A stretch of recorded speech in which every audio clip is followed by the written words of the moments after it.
Hello everyone, welcome to Jatin भैया classes. मैं जतिन चितलांगिया, आप सबका सीए मेंटर। दोस्तों, आज हम रिस्क मैनेजमेंट सेट सी के चैप्टर 1 का पार्ट 2 कंटिन्यू करने वाले हैं।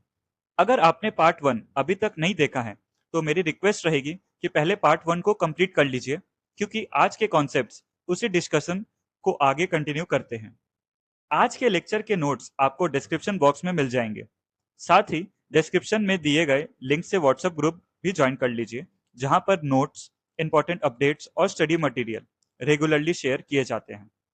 तो बिना किसी और देरी के चलिए शुरू करते हैं आज का लेक्चर।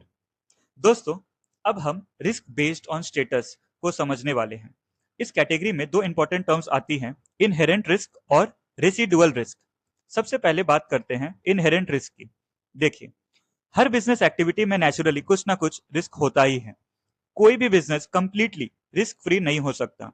जो रिस्क किसी भी एक्टिविटी में नेचुरली प्रेजेंट होता है और किसी भी कंट्रोल या ट्रीटमेंट को अप्लाई करने से पहले एग्जिस्ट करता है, उसको हम इनहेरेंट रिस्क बोलते हैं। सिंपल लैंग्वेज में समझे तो अगर आप मैन्युफैक्चरिंग बिजनेस कर रहे हैं तो मशीनरी ब्रेकडाउन का रिस्क रहेगा। अगर आप ट्रेडिंग बिजनेस में हैं तो मार्केट फ्लक्चुएशन का रिस्क रहेगा। अगर आप सर्विस इंडस्ट्री में हैं तो कस्टमर डिससेटिस्फैक्शन का रिस्क रहेगा। ये सारे रिस्क नेचुरली एग्जिस्ट करते हैं, इसलिए इन्हें इनहेरेंट रिस्क कहा जाता है। अब कंपनी इन रिस्क को रिड्यूस करने के लिए इंश्योरेंस लेती है, कंट्रोल्स लगाती है, इंप्लॉय ट्रेनिंग देती है और मॉनिटरिंग सिस्टम्स इंप्लीमेंट करती है। लेकिन सवाल यह है कि ये रिस्क क्या कंप्लीटली खत्म हो जाता है? तो आंसर है नहीं। सारे कंट्रोल्स और मिटिगेशन एफर्ट्स लगाने के बाद भी जो रिस्क बच जाता है उसको रेसिडुअल रिस्क कहते हैं। फॉर एग्जाम्पल, एक फैक्ट्री ने इंश्योरेंस ले लिया, फायर अलार्म्स इंस्टॉल कर दिए, सेफ्टी ट्रेनिंग दे दी और इमरजेंसी सिस्टम्स भी लगा दिए। अब फायर का रिस्क काफी हद तक कम हो गया है, लेकिन कंप्लीटली एलिमिनेट नहीं हुआ। जो रिमेनिंग रिस्क है वही रेसिडुअल रिस्क कहलाती है। कई बार रिस्क को और कम किया जा सकता है, लेकिन उसकी कॉस्ट बहुत ज्यादा होती है। कई बार प्रैक्टिकली उस रिस्क को एलिमिनेट करना पॉसिबल ही नहीं होता। इसलिए मैनेजमेंट उस रिमेनिंग रिस्क को एक्सेप्ट कर लेती है। इसी एक्सेप्टेड रिमेनिंग रिस्क को रेसिडुअल रिस्क कहा जाता है। अब हम नेक्स्ट कैटेगरी पर आते हैं, जिसका नाम है रिस्क बेस्ड ऑन कॉन्सिक्वेंस या आउटकम ऑफ एन इवेंट। इसमें हम बहुत सारे टाइप्स ऑफ रिस्क के बारे में जानना मिलेगा। इसको ध्यान से समझिएगा, इंपॉर्टेंट है एग्जाम के लिए। सबसे पहले है स्ट्रेटेजी रिस्क। स्ट्रेटेजी रिस्क वो रिस्क होता है जो कंपनी के लॉन्ग टर्म ऑब्जेक्टिव्स, विजन और फ्यूचर ग्रोथ को अफेक्ट करता है। मान लीजिए कंपनी का ऑब्जेक्टिव है कि अगले 10 सालों में मैं मार्केट लीडर बनना है, लेकिन अचानक मार्केट में एक पावरफुल कॉम्पिटिटर आ गया और उसने ऐसा प्रोडक्ट लॉन्च कर दिया जो कंपनी के एग्जिस्टिंग प्रोडक्ट्स को रिप्लेस कर सकता है। तो कंपनी के लॉन्ग टर्म ऑब्जेक्टिव्स इंपैक्ट हो जाएंगे। इसी तरह political instability, economic changes, foreign market restrictions या इंपॉर्टेंट परमिट्स और लाइसेंसेस का कैंसिल हो जाना भी स्ट्रेटेजिक रिस्क के एग्जांपल्स हैं। सिंपल वर्ड्स में कहें तो स्ट्रेटेजिक रिस्क कंपनी के फंडामेंटल बिजनेस मॉडल और फ्यूचर डायरेक्शन को चैलेंज करता है। अगला रिस्क है ऑपरेशनल रिस्क। ऑपरेशनल रिस्क का रिलेशन कंपनी के डे टू डे ऑपरेशन से होता है। मान लीजिए कंपनी रॉ मटेरियल इंपोर्ट कर रही है और सप्लायर ने सप्लाई देना बंद कर दिया, या सप्लाई चेन में डिसरप्शन आ गया, या डिलीवरी चेन फेल हो गई, तो कंपनी का प्रोडक्शन और डिलीवरी प्रोसेस इंपैक्ट हो जाएगा। इस तरह के रिस्क ऑपरेशनल रिस्क कहलाते हैं। ऑपरेशनल रिस्क कंपनी के प्रोडक्ट्स और सर्विसेज को कस्टमर्स तक पहुंचाने की कैपेबिलिटी को अफेक्ट करता है। एग्जाम्पल्स हो सकता है machinery breakdown, supply chain failure, critical raw material की शॉर्टेज, पुअर क्वालिटी मटेरियल मिल जाना, प्रोडक्शन प्रोसेस का डिस्टर्ब हो जाना। ध्यान रखिए कि ऑपरेशनल रिस्क की एक ब्रॉड कैटेगरी है और प्रोसेस रिस्क उसका एक पार्ट माना जाता है। अब बात करते हैं ब्रांड या रेप्यूटेशनल रिस्क के बारे में।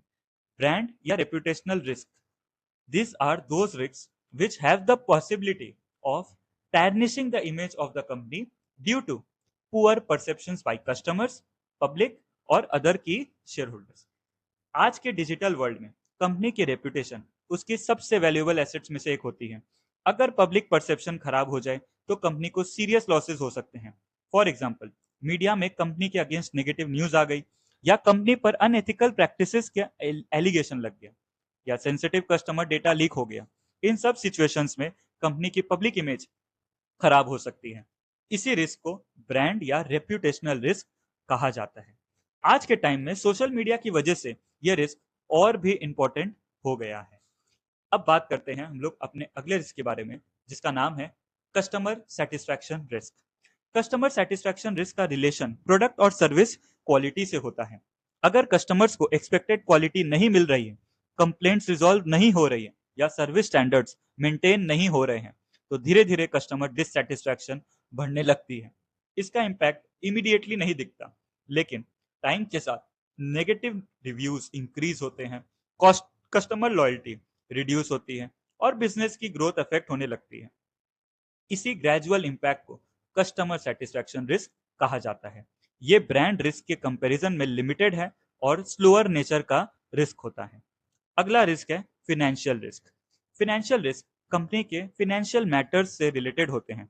फॉर एग्जांपल, फंड्स अवेलेबल ना होना, वर्किंग कैपिटल के problems, incorrect financial reporting, foreign currency transactions का इम्प्रॉपर मैनेजमेंट और कैपिटल बजटिंग डिसीजंस गलत हो जाना। अगर कंपनी अपने फाइनेंशियल रिसोर्सेज को एफिशिएंटली मैनेज नहीं करती, तो फाइनेंशियल रिस्क क्रिएट हो जाता है। फाइनेंशियल रिस्क डायरेक्टली कंपनी के प्रॉफिटेबिलिटी और सस्टेनेबिलिटी को अफेक्ट कर सकता है। अब हम लॉ एंड रेगुलेशन रिस्क को समझते हैं। Law and regulation risk, that is compliance risk. Her company को मल्टीपल लॉज और रेगुलेशंस फॉलो करने होते हैं। अगर कंपनी कंप्लायंस रिक्वायरमेंट्स को फॉलो नहीं करती, तो पेनल्टीज, फाइन्स, लॉ सूट्स और रिस्ट्रिक्शंस लग सकते हैं। For example, GST compliance failure, environmental law violations, labour law violations, licensing conditions का वायलेशन, इंटेलेक्चुअल प्रॉपर्टी राइट्स का इंफ्रिंजमेंट।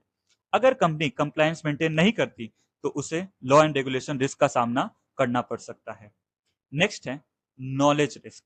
आज के कॉम्पिटिटिव एनवायरनमेंट में इंफॉर्मेशन और नॉलेज बहुत वैल्यूएबल एसेट्स हैं। अगर कंपनी की क्रिटिकल इंफॉर्मेशन कंपिटिटर्स या अनऑथराइज्ड पर्सन तक पहुंच जाए, तो कंपनी को सिग्निफिकेंट डैमेज हो सकता है। For example, secret recipe leak हो जाना, क्लाइंट लिस्ट लीक हो जाना, रिसर्च एंड डेवलपमेंट का डेटा लीक हो जाना, प्राइसिंग स्ट्रेटेजी कॉम्पिटिटर्स तक पहुंच जाना, इंटेलेक्चुअल प्रॉपर्टी का थेफ्ट हो जाना। ये सब नॉलेज रिस्क के एग्जाम्पल है। अगले रिस्क का नाम है टेक्नोलॉजी रिस्क।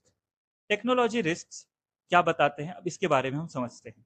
अगर कंपनी नए टेक्नोलॉजिकल चेंजेस के साथ अडेप्ट नहीं करती या टेक्नोलॉजी रिलेटेड फेलियर्स को मैनेज नहीं करती, तो टेक्नोलॉजी रिस्क क्रिएट हो जाती है। For example, cyber attacks, hacking, virus attacks, outdated systems, poorly implemented software, security breaches. आज के डिजिटल एरा में टेक्नोलॉजी रिस्क को इग्नोर करना बिजनेस के लिए बहुत डेंजरस हो सकती है। नेक्स्ट है मैनेजमेंट या एम्प्लॉय रिस्क। बिजनेस अल्टीमेटली लोगों के थ्रू ही ऑपरेट करता है दोस्तों।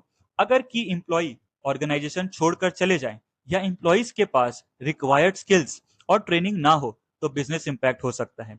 फॉर एग्जाम्पल्स, की employee resignation, poor staff training, skill mismatch, leadership failure, inadequate experience. ऐसे सिचुएशंस मैनेजमेंट या एम्प्लॉय रिस्क क्रिएट करती हैं। अब बात करते हैं जोग्राफिकल रिस्क, यानी कि लोकेशन रिस्क, एंड फिर आएगा अदर रिस्क। तो पहले हम लोग बात करते हैं लोकेशन या फिर जोग्राफिकल रिस्क की। कुछ बिजनेसेस स्पेसिफिक लोकेशंस पर हेवीली डिपेंडेंट होते हैं। For example, mining business, tourism business या पोर्ट बेस्ड बिजनेस। अगर उस पर्टिकुलर लोकेशन पर पॉलिटिकल इंस्टेबिलिटी, नेचुरल डिजास्टर या गवर्नमेंट रेस्ट्रिक्शंस आ जाए, तो बिजनेस पर मेजर इंपैक्ट पड़ सकता है। इसी रिस्क को जोग्राफिकल रिस्क कहा जाता है। फाइनली, अदर रिस्क कैटेगरी में फ्रॉड रिस्क और ऑडिट रिस्क जैसे रिस्क को इंक्लूड किया जाता है। फ्रॉड रिस्क का मतलब है इंटेंशनल डिसेप्शन या मिसकंडक्ट। ऑडिट रिस्क का मतलब है ऑडिटर के द्वारा इनकरेक्ट कंक्लूजन पर पहुंच जाना। दोनों ही रिस्क ऑर्गेनाइजेशन के लिए सिग्निफिकेंट कॉन्सिक्वेंसेस क्रिएट कर सकती हैं। तो दोस्तों, आज हमने रिस्क बेस्ड ऑन स्टेटस में इनहेरेंट रिस्क और रेसिडुअल रिस्क को समझा। उसके बाद रिस्क बेस्ड ऑन कॉन्सिक्वेंस के अंडर बहुत सारे वेराइटीज ऑफ रिस्क के बारे में जाना। एग्जाम पॉइंट ऑफ व्यू से ये सारे क्लासिफिकेशंस बहुत इंपॉर्टेंट है, इसलिए इनके कॉन्सेप्ट्स और एग्जाम्पल्स को एक बार जरूर रिवाइज करिएगा। दोस्तों, इसी के साथ आज का लेक्चर यहीं समाप्त होता है। मुझे उम्मीद है कि आपको आज का सेशन पसंद आया होगा और चैप्टर 1 का ये पार्ट 2 अच्छी तरह समझ आया होगा। कमेंट्स में जरूर बताइए कि आपको ये रिस्क मैनेजमेंट लेक्चर की सीरीज कैसी लग रही है। अगर आपका कोई डाउट, क्वेरी या सजेशन हो, तो नीचे कमेंट्स सेक्शन में जरूर लिखिएगा। वीडियो पसंद आई हो तो लाइक करिए, शेयर करिए और चैनल को सब्सक्राइब करना मत भूलिएगा। मिलते हैं नेक्स्ट लेक्चर में। Thank you.